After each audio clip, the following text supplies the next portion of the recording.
داور بخش کو تخت پر بطور مغل شہنشاہ کے بٹھا دیا۔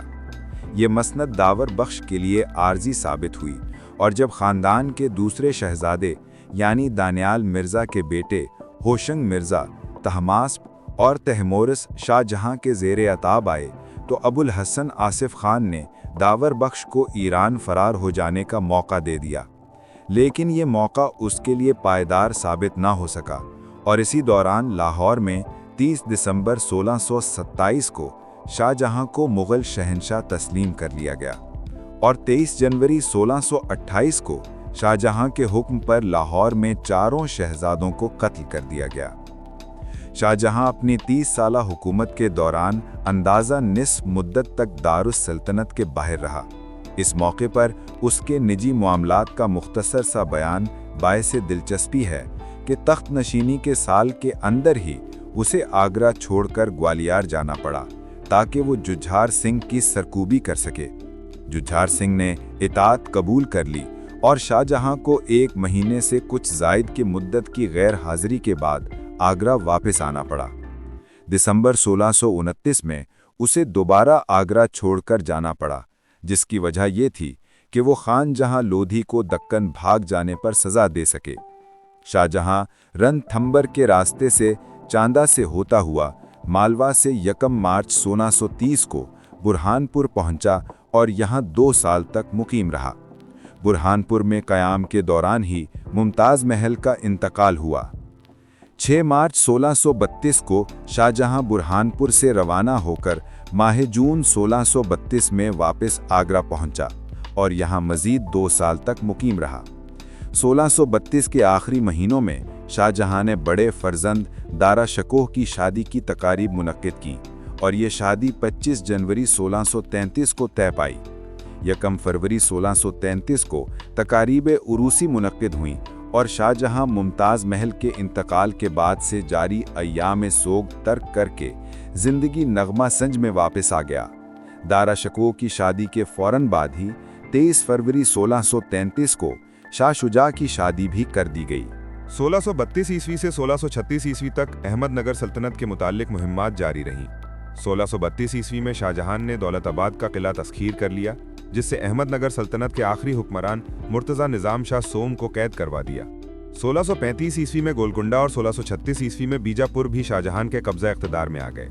شاہ جہان نے شہزادہ اورنگزیب کو دکن کے علاقوں دولت آباد، صوبہ برار، تلنگانہ، خاندیش پر بطور نائب السلطنت کے مقرر کر دیا۔ بعد ازاں شہزادہ اورنگزیب نے 1656 عیسوی میں گولکنڈہ اور 1657 عیسوی میں بیجاپور تسخیر کر لیے۔ 1636 عیسوی سے 1657 عیسوی کے وسطی عرصے میں دکن کی باقی ماندہ 3 سلطنتیں مغلیہ سلطنت میں شامل ہو گئیں۔ 1636 عیسوی میں احمد نگر سلطنت ختم ہو گئی اور باقی ماندہ 2 سلطنتوں یعنی بیجاپور سلطنت اور گولکنڈہ کی قطب شاہی سلطنت کو شہزادہ اورنگزیب نے مجبور کر دیا کہ وہ مغلیہ سلطنت کے شاہی اقتدار کو تسلیم کریں اور باج گزار ہو جائیں۔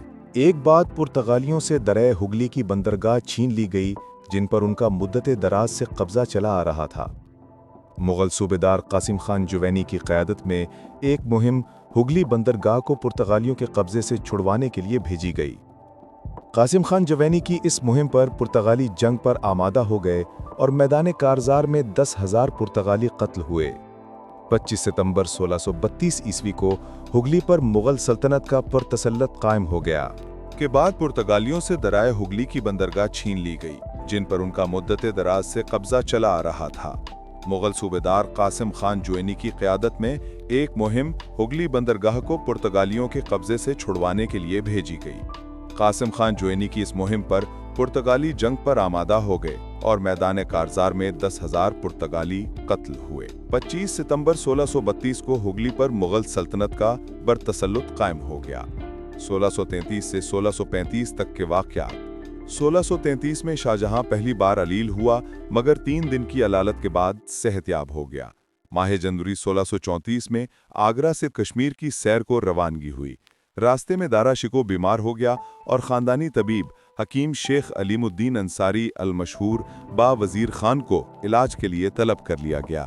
لاہور میں مختصر قیام کے بعد شاہ جہاں نے دوبارہ سفر کشمیر جاری رکھا اور 5 جون 1634 کو وہ کشمیر پہنچا۔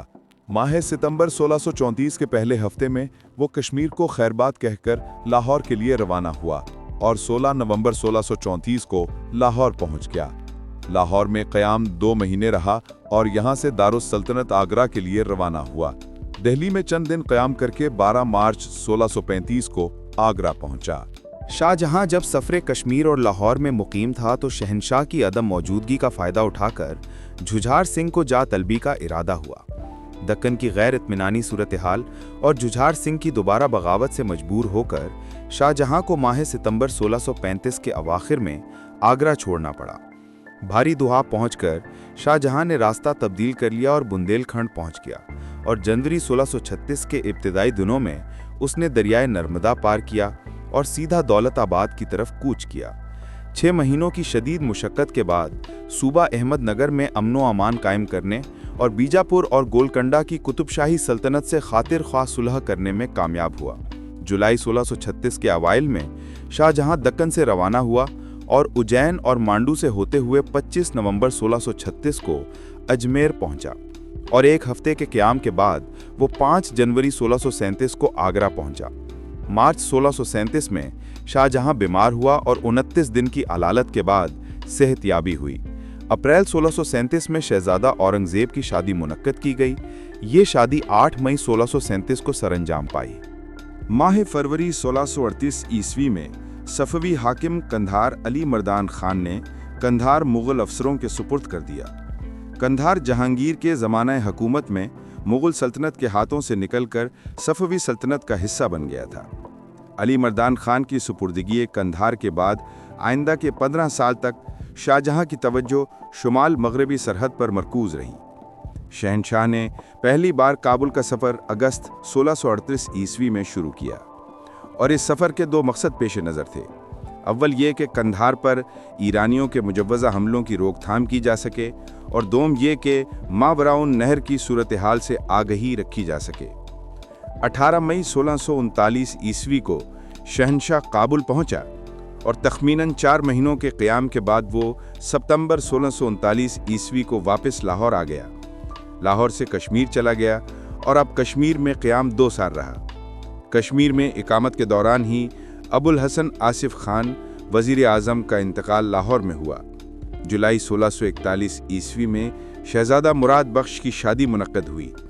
اوائل جنوری 1643 عیسوی میں شاہ جہاں دوبارہ آگرہ واپس آ گیا۔ آگرہ واپسی کے چند روز بعد شاہ جہاں اجمیر گیا اور وہاں سے لاہور پہنچا۔ لاہور میں قیام 2 سال تک رہا۔ قیام لاہور کے دوران مارچ 1644 عیسوی میں شہزادی جہاں آرا بیگم کے لباس میں آگ لگ گئی جس سے شہزادی بری طرح جل گئی۔ اس کے علاج میں شاہ جہاں نے کوئی کسر نہ چھوڑ رکھی۔ شفا کے کلی حاصل ہونے کے بعد ایک شاندار تقریب منعقد کی گئی اور اس تقریب میں 25 نومبر 1644 عیسوی کو شہزادہ اورنگزیب، جس سے شاہ جہاں ناراض تھا، نے جشن کے اختتام پر اپنی بہن کی سفارش پر اورنگزیب دوبارہ اپنے عہدے پر بحال کر دیا گیا۔ اوائل 1645 عیسوی میں شاہ جہاں آگرہ سے روانہ ہوا اور 3 سال مغربی صوبہ جات میں گزارے۔ 1645 کے موسم گرما میں وہ کشمیر کی سیر کو گیا اور بلخ اور بدخشاں کی مہمات کی نگرانی میں دوبارہ کابل جانا ہوا۔ نتیجتاً یہ ثابت ہوا کہ ہندو کش کے پہاڑوں کے پار قبضہ رکھنا ناممکن ہے، اس لیے شہنشاہ نے اپنی افواج واپس بلوا لی۔ جون 1647 کے آخری ہفتے میں وہ کابل سے روانہ ہو کر لاہور سے ہوتے ہوئے دہلی کے راستے سے آگرہ پہنچ گیا۔ 1638 عیسوی میں شاہ جہاں کی خواہش پر پرانی دہلی کو شاہ جہان آباد کا نام دے کر بطور نئے دارالسلطنت کی بنیاد رکھی گئی۔ 12 مئی 1639 عیسوی کو لال قلعے کی بنیاد رکھی گئی تھی اور اب جب شاہ جہاں آگرہ واپس ہو رہا تھا تو دہلی میں مختصر قیام کے دوران دہلی کے افسروں کو حکم جاری کرتا گیا کہ دہلی کی عمارات کی تعمیر کا کام تیزی سے مکمل کر لیا جائے۔ 2 مہینوں کے اندر ہی افسروں نے دہلی محل کو اقامت و رہائش کے قابل بنا دیا اور شہنشاہ نے دہلی کے لیے 27 مارچ 1648 عیسوی کو آگرہ سے روانگی اختیار کیا۔ 8 اپریل 1648 عیسوی کو شہنشاہ کے تلادان کی قمری تاریخ تھی اور اسی کے پیش نظر نئے محل کی رسم افتتاح بھی ادا کی گئی۔ شاہ جہاں کے دہلی میں لال قلعے میں رہائش اختیار کرنے سے لال قلعہ آئندہ 3 صدیوں تک مغلیہ سلطنت کی سرکاری رہائش گاہ بنا رہا۔ لیکن صفوی سلطنت کی جانب سے خطرات کم نہ ہوئے تھے۔ انہی خطرات نے شاہجہان کو مغربی سرحد پر آنے پر مجبور کر دیا۔ شاہ عباس دوم نے قندھار پر حملہ کر دیا اور قبضہ بھی کر لیا۔ مغل افواج کا مطالبہ تھا کہ قندھار واپس لیا جائے۔ اس مطالبے کے پیش نظر شاہجہان نومبر 1648 کے اوائل میں ہی دہلی چھوڑ کر مغربی سرحد پر پہنچا۔ 18 مہینوں تک دارالسلطنت سے باہر گزارے اور اضطراری طور پر قندھار کی واپسی کے لیے کوشش کی، مگر یہ کوشش بیکار ثابت ہوئی۔ بلاخر شاہجہان نے اپنا خیمہ جنگ کابل میں منتقل کر لیا اور 4 جنوری 1650 کو واپس آگرہ آ گیا۔ قندھار کی تسخیر نامکمل رہ جانے کے باعث شاہجہان نے نئے دارالسلطنت دہلی کی خوشی میں ضیافتوں کا اہتمام شروع کیا گیا۔ تخت طاؤس آگرہ سے منگوایا گیا۔ طویل ترین ان تقاریب و ضیافتوں کا اختتام 10 مارچ 1650 کو ہوا۔ تقریباً 1 سال کے بعد ماہ فروری 1651 کو شاہجہان آخری بار کشمیر کی سیر کو روانہ ہوا۔ آئندہ موسم گرما وہیں بسر کی۔ ستمبر 1651 کے وسط میں لاہور آیا اور دوبارہ قندھار کی مہم کے سلسلے میں افواج کی رہنمائی کی۔ 16 فروری 1652 کو لاہور چھوڑا، 21 اپریل 1652 کو کابل پہنچا اور وہاں سے واپس دارالسلطنت 2 دسمبر 1652 کو پہنچ گیا۔ 1652 سے 1654 تک شاہجہان آباد کے لال قلعہ میں قیام پذیر رہا۔ اس مدت میں وہ صرف 2 بار مختصر وقفے کے لیے باہر گیا، ایک بار آگرہ اور ایک بار اجمیر۔ نومبر یا دسمبر 1653 میں موتی مسجد دیکھنے گیا۔ جنوری 1654 میں ایک مراٹھی بہروپیہ نے شہنشاہ پر قاتلانہ حملہ کیا، لیکن کوتوال محل کے حملہ سے وہ قتل ہوا۔ مغلیہ سلطنت کے صوبوں میں امن و امان کی صورتحال تھی اور رعایا اطمینان سے زندگی بسر کر رہی تھی کہ اچانک شاہجہان کی علالت نے ملک کی سیاسی صورتحال کو بدل کر رکھ دیا۔ 16 ستمبر 1657 کو شاہجہان حبس البول کے عارضے میں مبتلا ہوا۔ اسی سبب پاؤں میں ورم نے مرض کو بڑھا دیا۔ علاج معالجہ جاری رہا، مگر مرض جوں کا توں رہا۔ اطباء کے علاج سے 9 دن بعد شاہجہان نے بستر علالت سے دربار میں قصر شاہی کے جھروکا سے درشن کروایا۔ شاہجہان کے ایام علالت کے دوران سیاسی حلقوں میں شہنشاہ کی تخت و سلطنت سے غیر موجودگی ایک سوالیہ نشان بن گئی۔ شہزادوں میں سیاسی مخالفت عروج پکڑ گئی۔ تقاضۂ عقل تھا کہ دور علاقوں میں امن و امان برقرار رکھنے کے لیے ہر خبر درست پہنچتی، لیکن دارا شکوہ نے ڈاک کی ترسیل منقطع کر دی اور دوسرے شہزادوں کے وکلا کو قید کروا دیا۔ دارا شکوہ کی اس حرکت سے ملک کا نظم و نسق تباہ ہو گیا اور فتنہ و فساد برپا ہوا۔ مفسد پردازوں نے غیر مصدقہ خبریں شہزادوں کو بھیجنا شروع کر دیں اور انہی ایام میں شاہجہان نے امراء کو جمع کر کے دارا شکوہ کی ولی عہدی کا حلف لیا۔ دارا شکوہ کو اپنے بھائیوں سے بہترین سلوک کرنے کی ہدایت کی۔ اسی ناگفتہ بہا حالات کے زمانے میں یہ خبر آئی کہ شہزادہ مراد بخش نے دیوان میر علی نقی کو بلا وجہ اور بے خطا قتل کر دیا اور گجرات میں اپنے نام کا سکہ مضروب کروا کر رائج کر دیا اور اپنے نام کا خطبہ جاری کر دیا۔ بنگال میں شاہ شجاع نے مقامی ذمہ داروں کی حمایت و مدد سے بادشاہی خزانے پر قبضہ کر لیا اور قابض بن بیٹھا اور جنگ پر مستعد ہو چکا۔ شاہ جہان میں اولاً شاہ شجاع کے معاملہ پر توجہ اور سلیمان شکوہ کی سربراہی میں 10,000 پیادہ فوج مما بندوق چیات دے کر شاہ شجاع کی سرکوبی کے لیے روانہ کر دیا۔ راجہ جے سنگھ کو سلیمان شکوہ کا اتالیق مقرر کیا اور بے شمار خزانہ، جنگی ہاتھی اور نامی گرامی منصبدار ساتھ بھیجے۔ ان ایام میں شاہ شجاع بنارس میں خیمہ زن تھا۔ راجہ جے سنگھ نے ایسا انتظام کیا کہ شاہی لشکر نے شاہ شجاع کو حکمت عملی کے ذریعے آ لیا۔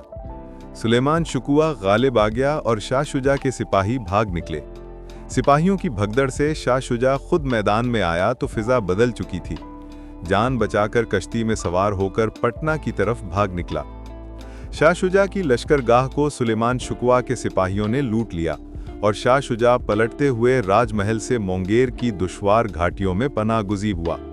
بعد ازاں معافی و خواستگاری کا طالب ہوا۔ شاہ جہاں نے شفقت پدری کے باعث اس کی تقصیر معاف کی اور دوبارہ بنگال کی نظامت پر مقرر کر دیا۔ اس واقعے کے بعد جب شاہ جہاں نے سحر کا ارادہ کیا تو دارا شکوہ نے کچھ ایسے کام کیے کہ جن سے رعایا پریشان ہوئی اور ملک میں فساد دوبارہ جنم لینے لگا۔ دارا شکوہ نے شاہ جہاں کے دل میں یہ بات بٹھا دی کہ شہزادہ مراد بخش سرکش ہو چکا ہے اور اسے صوبہ احمد آباد یعنی گجرات کی صوبے داری سے معزول کر کے علاقہ برار کی جاگیر پر بھیج دیا جائے۔ میزی شہزادہ اورنگزیب شہزادہ شاہ شجاع کی شکست کا بدلہ لینے کے لیے کمر بستہ ہو چکا ہے اور اب شہزادہ مراد بخش کو کمک اور رسد پہنچاتا ہے، اور علاوہ اس کے حضرت